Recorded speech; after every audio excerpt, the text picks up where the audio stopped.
Ako si Christy Certifico na nanggaling sa 11 Copper. At ngayon, tatalakayin natin ang aking posisyong papel na pinamagatang ang mahalagang papel ng internet sa modernong lipunan. Sa kasalukuyang panahon, ang internet ay naglalaro ng mahalagang papel sa buhay ng mga tao sa buong mundo. Sa pamamagitan nito, maraming bagong oportunidad na nabubuksan at mas mabilis na komunikasyon ang nagiging posible. Sa papel na ito, tatalakayin natin ang positibong epekto ng internet sa ating lipunan. Ang unang tatalakayin natin ay ang pag-unlad ng edukasyon. Ang internet ay nagbibigay malawak na akses sa impormasyon at edukasyon sa pamamagitan ng mga online na kurso, akademikong reserba at educational website. Ito ay nagbubukas ng mga bagong oportunidad para sa pag-aaral at pag-uunlad ng kaalaman. Pangalawa, pagpapalawak ng komunikasyon.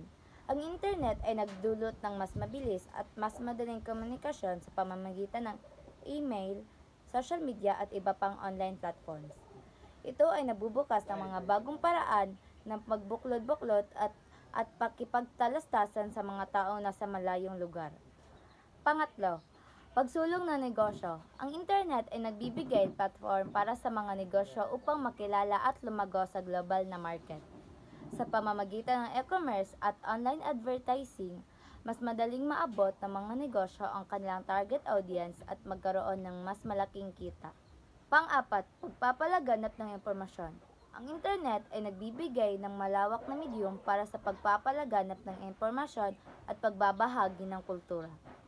Ito ay nagbubukas ng mga pintuan para sa maraming tao upang maipahayag ang kanilang mga ideya at pananaw sa mundo.